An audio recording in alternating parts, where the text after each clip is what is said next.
Nephew, and this is going to be interesting. The Luke versus the Juri is going to be interesting. I want to see, because Chris Wong is known to control the neutral, especially with the fireballs. Nephew, known to contest the neutral, and he does a great job of kind of calling out his opponents because of the pace that he plays. Can he make Chris Wong shake that offense of playing slow and get him to play his game? That's what we're about to find out. Right, so Nephew has all the tools in his belt to face off against Luke, right? He's got the perfect parries on deck to drive rush parry and then drive rush over it if he's within the right ranges to punish counter. I think his footsie game is phenomenal to bait out things that Chris Wong is tempted to do, like crouching medium punches, crouching medium kicks within ranges. I think Nephew has had a firm understanding of what needs to be done in this matchup. But from Chris Wong's behalf, he's actually started to stay a little bit sharper than what we've seen earlier on. Like, he had the really sharp adaptation against Shaka, right? In matches where I feel like he hasn't had that much exposure to, but this is a character he should be well familiar with at this point, especially from his Capcom Cup run. And this is exactly what I was talking about. You can see those first two exchanges in the neutral where it was with punishment from Chris Wong, and it was because Nephew was just trying to check the neutral and was not maybe expecting the OD fireball right there, and actually gets hit by it to keep the corner. Same thing goes on the side of Nephew to Chris Wong. Oh, big counter hit. Can close out if he wants to spend it all, but he doesn't even need to, I don't think, but he does. Actually, I think the scaling, you would know better. The scaling, if you were to do like maximum damage, like fireball, like medium fireball into heavy knuckle, it has to be like a perfect light knuckle first. So I didn't get to hear it or see it, but I think the scaling still would have like prevented that. Okay.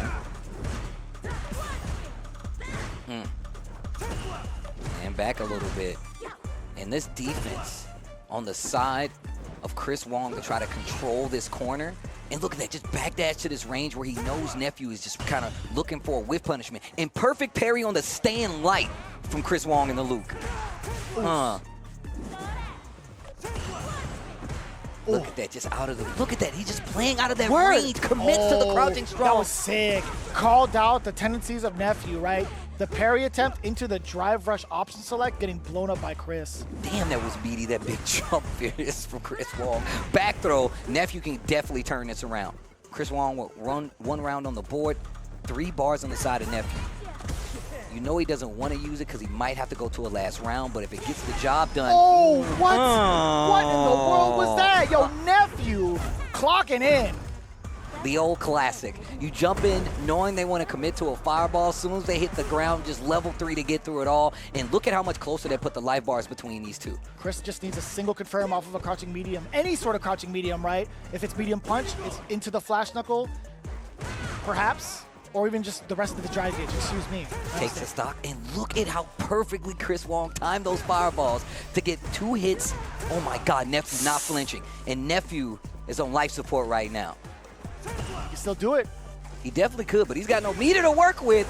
Dive, and it's not gonna work. I knew he was gonna do it. I knew he was gonna do it. That's why I called it out. It just looked at me. My man said, dive! Like it was a Pokemon call. Version. The Pokemon call out. That's dive! Crazy. That was wild. Oh, man. Master Trainer Steve. Bro. I'm just saying, bro. Out here for these badges. I really am, He said, bro. dive! Ah! Like, you're definitely a bird trainer for sure. That's crazy. You gotta have one in the stack, bro. You gotta have at least one.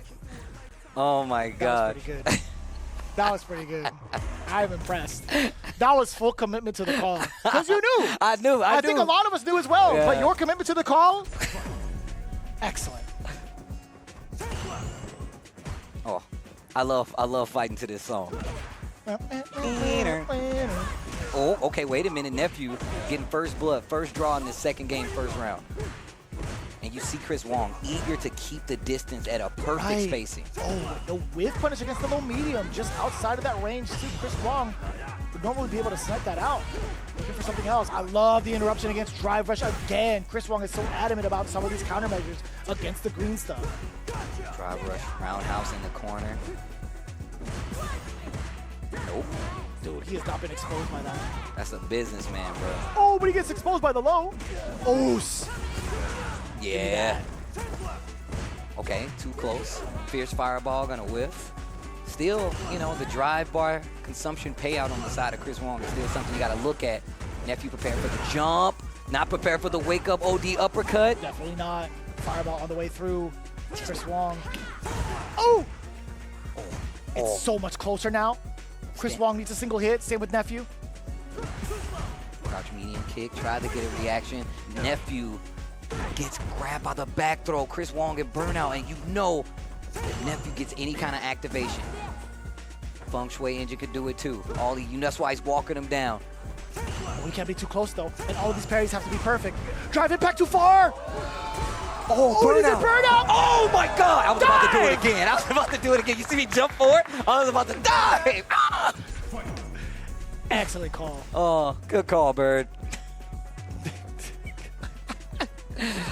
Oh my gosh. What a play. Oh, the pickup with the crouch strong. To the corner we go. You know he's going to close that distance. Both of them working on level 3. Damn. And the Nephew staple not going to work. Chris Wong was not prepared for a throw. No back throw. Fight back to the middle of the screen. Stand middle kick. Wow. Still trying to swing against it. Catching medium punch, but now Nephew is able to initiate temporarily. He's got 2 to his name. He gets to skip control a little bit. Bruh, the placement on these buttons. Chris Wong. It's not a business, man. I'm the business, man. Let him handle his business. Right? Damn. Oh! The big opener, Nephew. He's still in burnout. You get the forward throw, dash up on in there. Still able to apply pressure without the use of the gauge. Totally fine with him. Oh! Burnout. Burnout on the side of Nephew. Chris Wong gonna take his space now. Knows that. Oh my God, they're both in burnout. Oh, Chip is dead. Oh, it definitely is. Oh. Nephew needs a hit. It didn't matter. Yeah, I mean, Chris Wong swinging for the fences, understandable. But Nephew, he was fully stocked on all of his fuhas. He had 3 to his name. He could have done any sort of sequence to chip out, to go right into level 3 regardless. So Chris Wong knew he had to do something of a desperate call to catch Nephew off guard. And also, what happens with that knuckle is he sways back a little bit. So if you do something like a jab, maybe a stand light kick, it'll whiff. You'll get clipped by that big charge knuckle, and then you're in trouble. So I love the fact that Nephew was just down backing there, because I've definitely been clipped by it, and it's obvious that Nephew knew what was coming down the pipeline. And there's the thought process coming back for Chris Wong. Yeah, that was rough. Like, Chris Wong understood the situation. He had to ensure that he found like some sort of random hit, and it's definitely that type of call. Like, trying to find a random hit is pretty important in that specific scenario, because any sort of touch, any turn that Nephew takes would have led to chip. Oof. Bro, the button placement from Chris Wong. Can we get a stat on how many times he checked a drive rush or just a jab overall from these characters? Because damn. Perfect. Yeah, the carry on that bad boy. Overhead blocked. Uppercut. Controlling Nephew in this corner. Sitting back down with the forward throw. Trying to get another one. This time, the jump medium punch actually finds the mark from the side of Nephew. But forward throw yet again, Chris. Drive rush forward. Oh, the uppercut. Nephew trying to create some space for himself. Get off me. I like that. Using a couple of ground fireballs to try to stop the approach of Chris Wong. Did not get the combo, and he was ready with the perfect parry. Still full confirm. I don't think this is going to kill. Okay, safe jump, though. It's going to be level 2. I don't know. Oh, he's dead. Oh, he's hella dead? Damn. Excuse me. Let me fix my face. Huh. Damn. If only you could see what he did on the camera for that. That was a yipes call. I gotta let you know that's a yipes.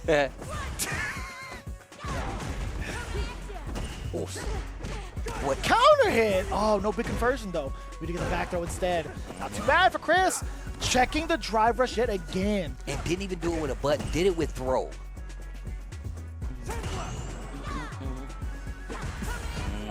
Trying to keep that corner position, and you can see Nephew just inching forward. Chris is just phenomenal. Running into the roundhouse, though. Chris Wong.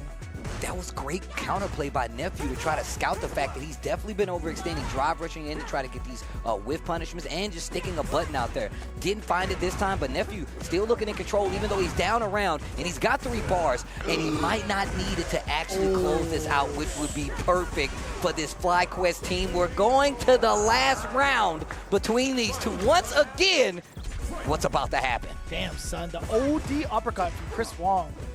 It's kind of difficult to call when he's going to bust out with these really wild moments. It's been rather sporadic. And look at this. And now you see both of these guys kind of nervous to play this kind of scramble neutral because of instances like that, or just waiting for them to call something out. Big jump to the corner we're going, and the drop from Chris Wong, not close enough to make the combo count. He empties the meter, cleans out the closet with a level 3, but this gives Chris Wong level 3, and he's going to be pretty close to CA range. Oh, and you thought the throw was coming. If anything else, Nephew cleans it all the way up with the rest of that drive gauge. Nice work. The big bait off with a little tap right on the forehead. Dunny. And she backs away and gets the throw bait. That was well played from Nephew towards the end. Dude, Nephew, my man goes clinical sometimes. Just the scrambles mid-screen where you can see in like the progression happen, where he was like, all right, you know what, I need to be careful, because those first 2 games was nothing but whiff punish practice for Chris Wong, where he was just taking every advantage. Nephew would swing back, Chris would be ready to make it count, and wow, I can't believe it didn't make it though. I thought he was going to at least go a little bit further, Dive! And then he would have got back. That's all I hear in my mind. I hear Alex saying it. Dive! Dive! Oh, and it worked that time.